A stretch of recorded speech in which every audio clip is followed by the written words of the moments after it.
नमस्कार साथियों, उम्मीद करता हूँ आप सभी लोग अच्छे होंगे।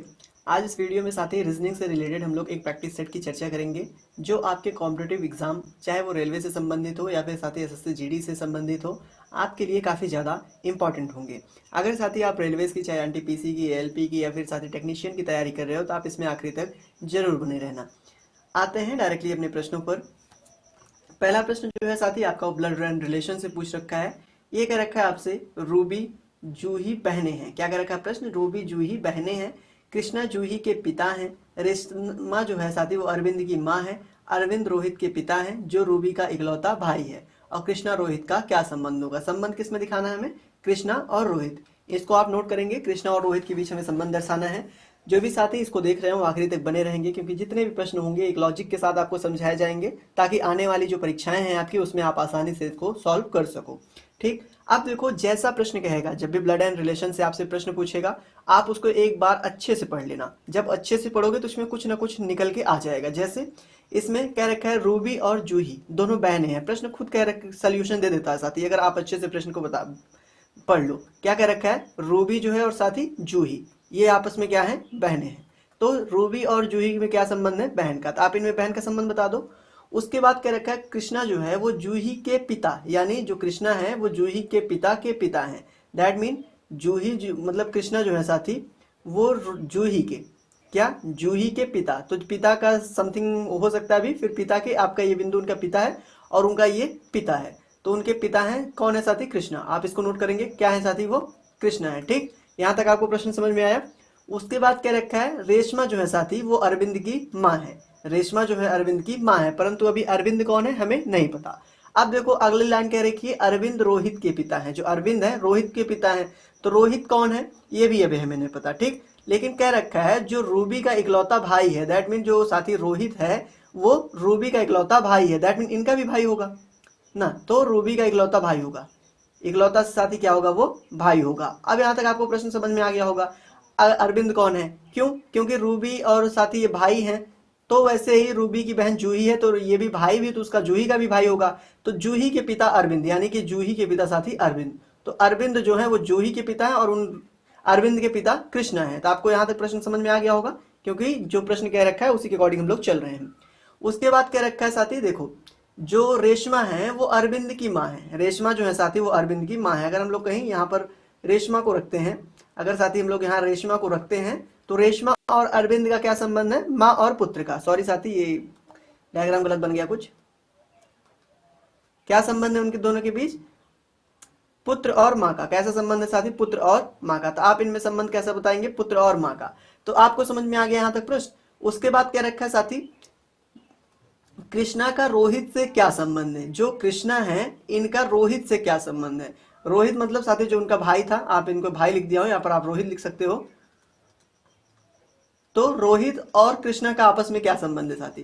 रोहित और कृष्णा का आपस में क्या संबंध है? अगर ये सब भाई बहनें हैं तो जूही का जो संबंध कृष्णा से होगा वही संबंध रोहित से भी होगा। तो जूही के जो पिता है उनके पिता उनके दादा लगेंगे ना साथी, दादा लगेंगे। तो उसी तरह आप सभी जानते हो अगर उसका वो भाई है तो उसके भी वो दादा लगेंगे। तो इनमें रिलेशन क्या है साथी? दादा का। किसका है? दादा का। तो दादा किस ऑप्शन में दे रखा है साथी? ऑप्शन नंबर आपका ए में दे रखा है। तो ऑप्शन नंबर ए इसका करेक्ट आंसर हो जाएगा। उम्मीद करता हूं आसान सा प्रश्न था, आप सभी भाइयों को आराम से समझ में आ गया होगा। बढ़ते हैं अपने अगले प्रश्न की ओर, यानी प्रश्न नंबर 2 आपसे क्या पूछ रखा है। ये साथी आपसे दिशा परीक्षण से पूछा गया प्रश्न है। ऐसे प्रश्न आपके रेलवेज के एग्जाम में पूछे जाते हैं।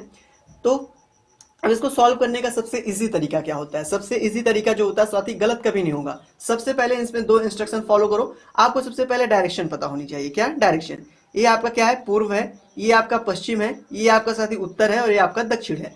बस ये पता है। और सेकंड स्टेप क्या होगा? किधर मुड़ना है, जैसे कहेगा बाएं मुड़ना है, दाएं मुड़ना है, ये आपको ध्यान रखना है।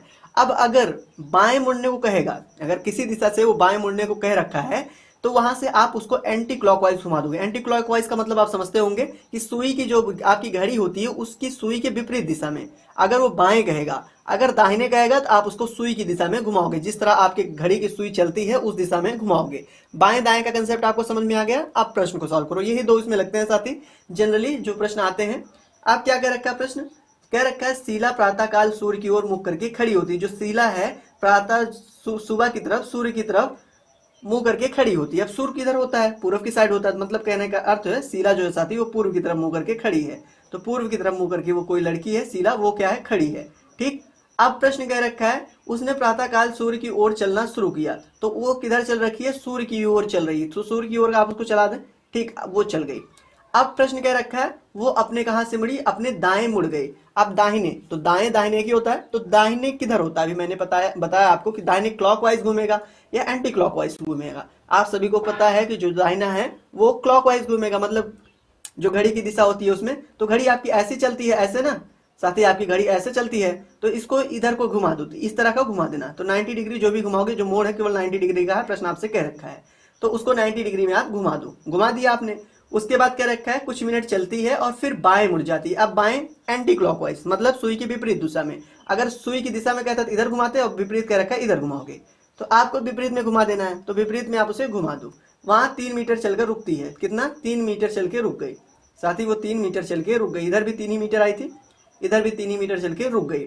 अब कह रखा है प्रश्न शीला का जो मुख है वो किस दिशा की ओर है। शीला का जो मुख है साथी वो किस दिशा की ओर है, तो आप सभी को दिख रहा होगा जो शीला का मुख है साथी अब उसका पूर्व दिशा की ओर है। किधर है, पूर्व दिशा की ओर उसका मुंह है। दैट मीन यहाँ पर अगर कह सकते हो कि यहाँ पर शीला खड़ी है तो उसका मुख जो है साथी इधर चल रही है, तो पूर्व दिशा की ओर होगा। पूर्व दिशा आपका किस ऑप्शन में दे रखा है, पूर्व दिशा मतलब पूर्व दिशा आपको किस ऑप्शन में दे रखा है, तो ऑप्शन नंबर डी में साथ ही दे रखा है, तो ऑप्शन नंबर डी इसका करेक्ट आंसर हो जाएगा। उम्मीद करता हूं प्रश्न आपको आसानी से समझ में आ गया होगा। बढ़ते हैं अपने अगले प्रश्न की ओर, यानी प्रश्न नंबर आपका साथ ही जो है 3 क्या पूछ रखा है। ये आपसे पूछ रखा है आपको उस संख्या का चयन करना है, ध्यान से प्रश्नों को पढ़ेंगे आप।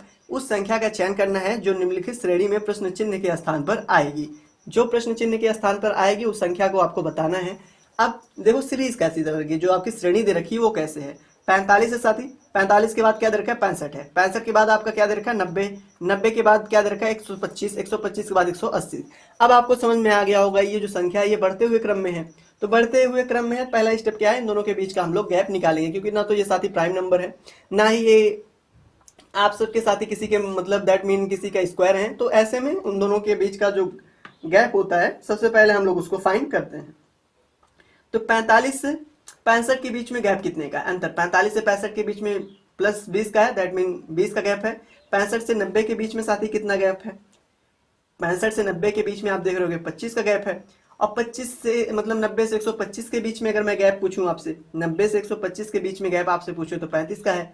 अब 35 से 125 से 180 के बीच में आपसे अगर मैं गैप पूछूं, 125 से 180 के बीच में अगर मैं साथी आपसे गैप पूछूं तो आप कहोगे 55 का है। कितना बताओगे, 55 का है। देखो सामान्य अंतर नहीं आ रहा है, अभी तक हमारे पास सामान्य नहीं आया। देखो इसमें गैप 20 का, फिर 25, फिर 35, फिर 55, इसके हम लोग अगले क्रम का निकाल लेते हैं। 20 से 25 के बीच कितना गैप हो रहा है साथी, 5 का। उसके बाद कितना का गैप हो रहा है साथी, उसके बाद 10 का। 35 से 55 के बीच कितना गैप हो रहा है, 20 का। तो जाहिर सी बात 5 दूनी 10 होता है, फिर उसके बाद डबल डबल मल्टीपल हो रहा है, 5 दूनी 10, फिर 10 दूनी 20, फिर 20 दूनी अगला क्या होगा साथी, 40 होगा। क्या होगा, 40 होगा। 55 में आप 40 ऐड कर दो, 55 में आप 40 ऐड कर दो, कितना आ जाएगा, 95 आएगा। कितना आ जाएगा साथी, 95 आ जाएगा। तो 95, 180 में देखो यहाँ तक 55 जोड़े थे, आप अब 180 में 95 जोड़ दो, 180 में 95 जोड़ दो, तो जोड़ोगे तो आपके पास कितना आ जाएगा साथी, 275। अगर 180 में आप 95 जोड़ोगे तो कितना आ जाएगा, 275 आ जाएगा। कितना आएगा साथी, 275 आएगा। तो 275 क्या किसी ऑप्शन में दिया है आपको, तो बिल्कुल आप ध्यान से देखोगे आपको ऑप्शन नंबर डी में 275 दे रखा है, तो ऑप्शन नंबर डी साथी इसका करेक्ट आंसर हो जाएगा। आसान सा प्रश्न था, उम्मीद करता हूं आप सभी को समझ में आ गया होगा। अगला प्रश्न आपका कोडिंग से पूछा गया प्रश्न है, जो कोड किया हुआ प्रश्न आता है आपके रिलेशन मतलब आपके साथी एग्जाम में, तो उसी तरीके से कुछ प्रश्न हैं। तो इसमें भी जनरली क्या होता है, या तो अल्फाबेट रिलेशन प्रश्न होता है, 3-4 टाइप्स ज्यादा पूछे जाते हैं साथी।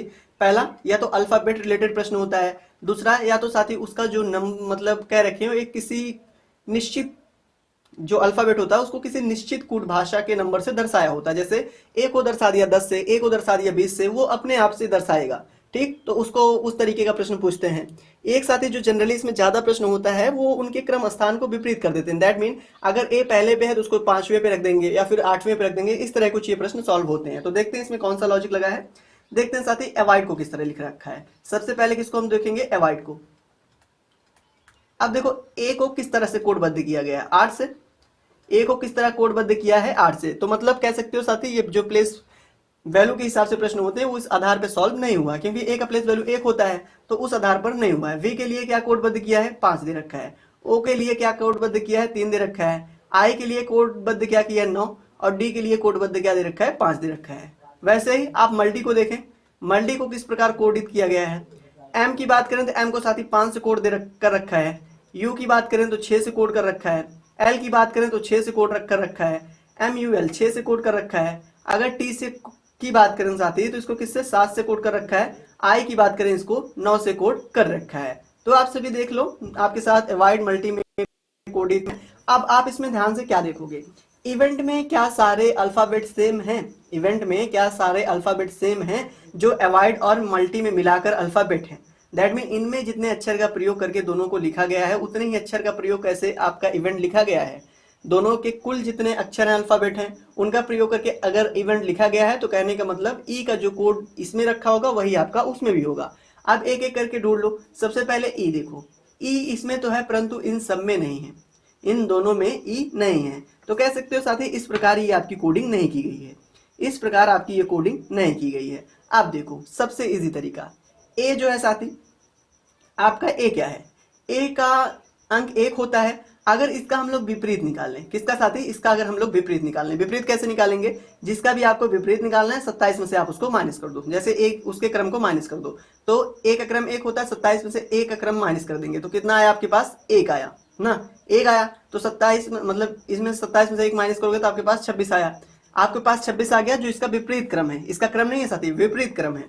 तो अगर हम इनको दो नंबर्स हैं, अगर इनको हम दोनों अल्फाबेट को अलग करके आपस में जोड़ दें, दैट मीन दोनों अल्फाबेट को अलग करके आपस में जोड़ दें, तो क्या इस प्रकार की कोडिंग आपकी नहीं की गई है, इस प्रकार की कोडिंग की गई है।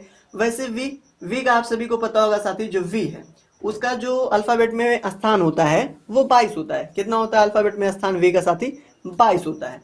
तो 27 में से अगर 22 को हम लोग माइनस कर दें, 27 में से 22 को माइनस कर दें तो आपके पास 5 आ जाएगा। अब ये सिंगल अल्फाबेट है तो इसको प्लस नहीं किए हैं, तो एक दूसरे के विपरीत स्थान पे अगर साथी वो टेंस में है, दैट मीन आपका दहाई में है तो आपस में जोड़ देंगे। अगर वो आपका इकाई में है तो उसको आपस में नहीं जोड़ेंगे। ठीक, मतलब जीरो के साथ उसको जोड़ोगे भी तो आप कुछ नहीं आएगा, एज इट इज ही आएगा। तो आपके पास मतलब समझ में आ गया ये क्या किए हैं, एक दूसरे के विपरीत किए हैं। वैसे ओ का भी चेक कर सकते हो, एक दूसरे के विपरीत है। वैसे मल्टी में सभी का चेक कर सकते हो आप एक एक करके, तो उसी के विपरीत के आधार पर ये कोडिंग की गई है। तो वैसे ही साथी हम लोग को किसका निकालना है, हम लोग को इवेंट का निकालना है। किसका, इवेंट का। तो हम लोग निकालते हैं EVENT। अब ई का स्थानीय मान कितना होता है, अल्फाबेट में 5 होता है। वी का कितना होता है साथी, आप सभी को पता होगा, वी का 22 होता है। वी का कितना होता है, 22 होता है। फिर ई का 5 होता है। एन का कितना होता है साथी, एन का 14 होता है। टी का कितना होता है, टी का आप सभी को पता होगा 20 होता है। कितना होता है साथी, 20। अब इनका हम लोग विपरीत क्रम निकालेंगे। 27 से 5 को माइनस करोगे तो आपके पास कितना आएगा, 27 से 5 को आप माइनस करो तो 27 से साथी आप 5 को माइनस करोगे तो आपके पास कितना निकल जाएगा, 27 में से आप 5 को माइनस करोगे साथी आपके पास 22 आ जाएगा ना। कितना आ जाएगा, 22 आ जाएगा। ठीक, लेकिन 22 टेंस में है, दैट मीन दहाई में है ना। तो इसको 2 + 2 जोड़ेंगे, 2 + 2 जोड़ेंगे कितना हो जाएगा साथी, 2 + 2 जोड़ेंगे तो आपके पास कितना आ जाएगा, 4 आएगा। मतलब ई के लिए कोड क्या है, 4 है। ई के लिए कोड क्या है, 4 है। वैसे वी के लिए, वी है 27 में से 22 माइनस करोगे आपके पास 5 आ जाएगा। क्या आ जाएगा, 0,5। अब इनको आपस में जोड़ोगे भी साथ ही आपका 5 आ जाएगा। तो वी के लिए कोड क्या है, 5 है। ई के लिए चेक करो, फिर ई का देखो एक बार निकाले हो एज इट इज ई का दूसरी बार भी कोडिंग होगा, दैट मीन इसके लिए भी आपका साथी क्या हो जाएगा, 4 हो जाएगा। इसके लिए भी 4 होगा। एन के लिए, एन का विपरीत क्या होगा, एन का क्रम 14 होता है। 14 का विपरीत कितना होता है, अगर 26 में से 14 माइनस कर दो, 26 में से 14 माइनस कर दो तो आपके पास कितना बचेगा, 12 बचेगा। तो 12 को दोनों को आपस में ऐड करोगे तो आपके पास कितना आ जाएगा। अगर साथी 27 में से 14 को आप माइनस करो, 27 में से 14 को माइनस करोगे तो आपका कितना बच जाएगा, सॉरी साथी 13 बचेगा, 12 नहीं। कितना बच जाएगा, 13 बच जाएगा। तो 13, 1 और 3 को आपस में ऐड करोगे कितना आपके पास हो जाएगा, 4 हो जाएगा। तो वैसे टी का निकाल लो, टी का 20 होता है। तो इसका विपरीत कितना होगा साथी, 27 में से 20 को माइनस करोगे तो 27 में से अगर 20 को माइनस करोगे 7 बचेगा। 7 को जोड़ोगे था नहीं तो आखिरी के लिए 7 आ जाएगा। तो इसका कोड कितना निकल गया है, इसका कोड आपके पास निकल गया 545447। कितना आ गया साथी, 45447। तो 45447 आपका ऑप्शन नंबर डी में दे रखा, तो ऑप्शन नंबर डी इसका करेक्ट आंसर हो जाएगा। जिन भी साथी को जो भी प्रश्न समझ में नहीं आएगा वो अपना आंसर मतलब अपना क्वेश्चन कमेंट बॉक्स में पिन कर सकते हैं, उसका आंसर उनको अगले वीडियो में जरूर मिल जाएगा। आते हैं अपना अगला प्रश्न देखते हैं। अगला प्रश्न आपसे साथी जो है ये संबंधित जो आपका पूछते हैं, जो प्रश्न होता है साथी एनालॉजी से रिलेटेड, वैसे प्रश्न ये आपका पूछ रखा है। जैसे इसमें क्या कह रखा है, निम्नलिखित प्रश्न में दिए गए विकल्पों में से संबंधित शब्द को आपको चुनना है। क्या करना है, निम्नलिखित जो साथी विकल्प दिए हैं उसमें संबंधित शब्द को चुनना है। अब हमारे पास शब्द क्या दे रखा है, एक शब्द आपका क्या दे रखा है, लेखक दे रखा है, दूसरा क्या दे रखा है साथी, कलम। अब लेखक और कलम इन दोनों में किस प्रकार का आपस में रिलेशन है, दैट मीन कलम और लेखक में साथी किस प्रकार का रिलेशन है। आप सभी को पता होगा साथी, जो लेखक है वो कलम का उपयोग लिखने के लिए करता है, दैट मीन कलम का उपयोग लेखक को लिखने के लिए उसकी आवश्यकता पड़ती है। उसी प्रकार दर्जी जो है वो सिलने के लिए दिए गए ऑप्शन में से किसका उपयोग करेगा, क्या सिलने के लिए वो कुल्हाड़ी का उपयोग करेगा, या फिर सुई का करेगा, या फिर आरी का करेगा, या फिर साथी सर्जन की छुरी का प्रयोग वो करेगा। वैसे ही साथी आप सभी को पता होगा, दो दर्जी हैं वो कपड़े सुई से सिलेंगे। जिस प्रकार लेखक जो है वो कलम से लिखता है, उसी प्रकार दर्जी कपड़े जो है साथी वो सुई से सिलता है। तो ऑप्शन नंबर बी में दे रखा है, इसका रिलेशन साथी ऑप्शन नंबर बी के साथ हो जाएगा। तो option number B correct answer हो जाएगा। उम्मीद करता हूं आसान सा प्रश्न था, आप सभी को आराम से समझ में आ गया होगा। अगला प्रश्न आपसे वेन आरेख से पूछा गया है। ये कह रखा है आपको उस वेन आरेख का चयन करना है जो दिए गए वर्गों के बीच के संबंध को सर्वोत्तम ढंग से निरूपित करता है, दैट मीन सर्वोत्तम ढंग से दर्शाता है। अब उसके लिए किसमें दे रखा है, सेब का दे रखा है, आम का दे रखा है, फल का दे रखा है। आप सभी को पता होगा साथी, जिनमें कोई संबंध नहीं होगा उनका ओपन डायग्राम बनता है, जिसको फ्री डायग्राम के नाम से भी जानते हो, दैट मीन ओपन डायग्राम। और जिनमें कुछ संबंध होता है उनमें इस तरह का रिलेशन बनता है, दैट मीन कुछ दर्शाता है। और जिनमें पूरा संबंध होता है उसके अंतर्गत साथी दर्शाया जाता था। आप सभी इसको जानते रहिएगा। कह रखा है सेब आम फल इनका किस प्रकार का डायग्राम बनेगा। तो साथी आप सभी को पता होगा सेब और आम में कोई रिलेशन नहीं है, अलग अलग प्रकार के फल हैं, जबकि फल और आम और सेब, फल का आम और सेब के साथ पूरा रिलेशन है। तो कहने का मतलब है अगर ये फल का आरेख हम लोग खींचें तो उसके अंतर्गत साथी हम लोग सेब को भी रख सकते हैं, क्योंकि उससे पूरी तरह से संबंधित है, और आम भी उससे पूरी तरह संबंधित है। इस तरह का डायग्राम आपका ऑप्शन नंबर डी में दे रखा है। तो ऑप्शन नंबर डी साथी करेक्ट आंसर हो जाएगा। उम्मीद करता हूं आसान सा प्रश्न था, आप सभी को समझ में आ गया होगा। बढ़ते हैं अपने अगले प्रश्न की ओर। अगला प्रश्न आपका साथी पूछ रखा है कथन और निष्कर्षों पर आधारित है। ऐसे प्रश्न भी आपके एग्जाम में खूब पूछे जाते हैं, तो आप इनको ध्यान से जरूर सॉल्व करिएगा। ये प्रश्न कह रखा है दिए गए कथनों और निष्कर्षों को ध्यानपूर्वक आपको पढ़ना है। कथनों में दी गई जानकारी को सत्य मानते हुए विचार करना है, भली और साथी सामान्यता जो है भिन्न हो, दैट मीन सामान्यता तथ्यों से भिन्न हो, चाहे आमतौर की जिंदगी में कुछ भी हो। और बताइए कौन सा निष्कर्ष तार्किक रूप से कथन का पालन करते हैं। तो ऐसे में आप कथन को पढ़ोगे, जो कथन कहेगा वही करोगे, मतलब वही उसी आधार पर निष्कर्ष चुनोगे, ना कि अपना राय नहीं दोगे। ठीक, अब देखो कथन क्या कह रखा है आपसे। कथन कह रखा है सभी जो पलंग है वो चारपाई है। क्या कह रखा है साथी, सभी जो पलंग है वो चारपाई है, और सभी सोफा जो है वो पलंग है। सभी जो सोफा है वो पलंग है। जब भी आपको ऐसे प्रश्न पूछे तो आप सीधा सीधा इसका आरेख खींच लेना। क्या सभी पलंग चारपाई हैं, तो चारपाई से पलंग तो पूरी तरह संबंधित है ना। तो साथी अगर हम लोग आरेख खींचे, ये आपका हो गया किसका, ये साथी आपका आरेख हो गया पलंग का। किसका हो गया, पलंग। पलंग को पी से डिनोट कर रहे हैं। जो सभी पलंग है वो चारपाई है, चारपाई को साथी हम लोग सी से डिनोट कर रहे हैं। सभी जो पलंग है वो चारपाई है। और दूसरा क्या रखा है, सभी सोफा पलंग है। सभी जो सोफा है साथी वो पलंग है। तो सभी सोफा, ये यस खींच देते हैं सोफा का, ये साथी सभी सोफा जो है ये पलंग है। तो सभी सोफा अगर पलंग है तो सभी सोफा आपकी साथी चारपाई भी होगी। अब निष्कर्ष क्या कह रखा है, कह रखा है सभी सोफा जो है वो चारपाई है। सभी जो सोफा है साथी वो चारपाई है। तो अगर सभी जो सोफा है वो पलंग है और सभी पलंग जो है चारपाई है, तो सभी जो सोफा है साथी आपकी चारपाई होगी। तो पहला निष्कर्ष तो आपका सही दे रखा है। अब दूसरे निष्कर्ष की बात करें, ये कह रखा है कुछ पलंग सोफा है। दूसरा क्या कह रखा है, कुछ पलंग जो है साथी सोफा है। तो कुछ पलंग की बात कर रखा है, कुछ पलंग सोफा है। और जबकि आप सभी को पता होगा साथी, जो पलंग है वो एक भी सोफा नहीं है, मतलब कुछ भी सोफा नहीं है। जो पलंग है वो सोफा नहीं है, लेकिन जो सोफा है वो पलंग है। तो इन दोनों में रिलेशन उल्टा दे रखा है। तो आपका निष्कर्ष जो साथी दूसरा है ये पालन नहीं करता ना।